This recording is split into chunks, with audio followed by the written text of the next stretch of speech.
Dito na po ako sa Pilipinas ngayon. Sa lahat nag-update sa akin. Tapos na po ako sa kontrata ko doon sa Dubai. Nagpasalamat ako sa buong may kapal kasi natatapos ko din ang 2 taon kong pagserbisyo sa mga Arabo.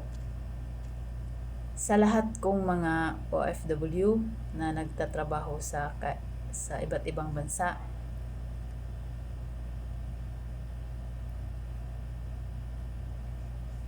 huwag niyong kalimutan na ipagpatuloy ang pagbayad ng mga benepisyo kagaya ng ISIS, Pag-ibig, OWA. Kasi yan ang makakatulong sa atin. At huwag niyong kalimutan na mag-ipon. Hatiin niyo yung sahod buwan-buwan. Hindi yung ngayong buwan iubos lahat sa utang, next na buwan iubos lahat sa next na bayarin. Huwag, payo ko sa inyo, nahatiin nyo yung sahod mo buwan-buwan. Ang paghati nyo ay 20% sa insurance, 20% sa anak, 20% sa investment, 20% sa savings. Iba ang savings, iba ang investment, iba ang sa anak, iba ang sa insurance.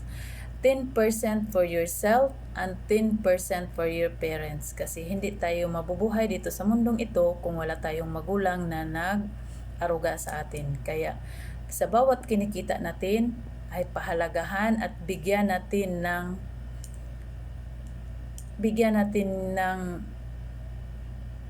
budget, bigyan nating halaga yung sino man ang nagpapalaki sa atin. Okay? Kasi ngayon ko lang ito naisip. Sa totoo lang, ngayon ko lang ito naisip kasi umuwi ako ng as in, totoo talaga, na sa pera ko na hawak ko, 7 dirham lang. Pero mayroon akong savings sa bangko, kunti lang. Okay? Sa lahat kong mga kapwa kong OFW, lalo na sa Dubai, kung mapanood nyo ito, maraming salamat sa mga time na nabanding tayo sa agency ko doon dito sa Pilipinas at saka sa Dubai. Maraming salamat kasi hindi nyo ako pinababayaan hanggang nakauwi ako dito sa Pilipinas. Hindi ko akalain na ganyan sila ka supportive. Okay? Dito ako ngayon sa nag-prepare po ako na matulog na. Okay? Have a nice day. God bless you all. Yun lang po ang masasabi ko sa ngayon content na to. Okay, bye-bye.